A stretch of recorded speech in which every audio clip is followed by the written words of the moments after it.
This is a quick overview of Beta Build 3.18 of TerreSculptor. I'm going to create a new project just to quickly get a basic height map for showing the new features.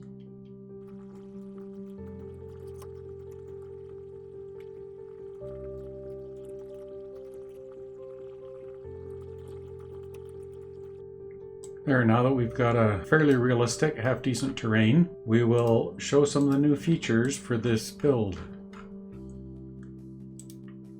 The first tool to look at is the Flatten Edges tool. Flatten Edges actually creates a flattened edge, just like the name says, around the perimeter of the terrain. This is useful for many reasons, including just aesthetically. Now, the new feature in the Flatten Edges tool is the ability to specify a feathering width, and that's between 0 and 100% of what the edge width is.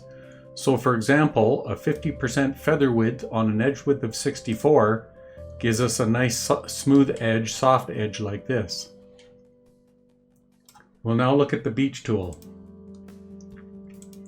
The new Beach tool, what it does is it actually smoothens between an altitude range in order to be able to simulate a beach at the edge of the water.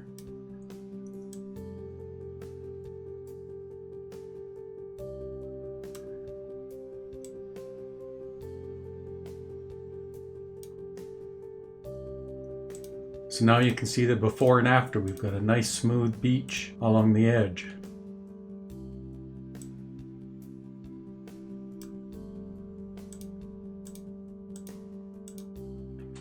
It's got bottom altitude and top altitude, which is the range from the lower range to the upper range that's going to be smoothened, an edge feather for blending, an offset to allow you to actually raise or lower the beach, and then you can actually specify the smooth parameters for how smooth you want the beach area to be.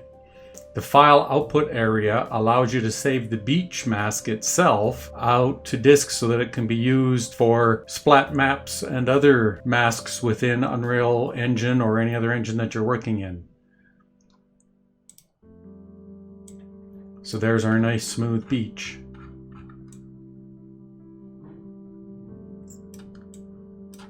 If I undo that now, you can see the difference. And that wraps it up for this build. Thank you.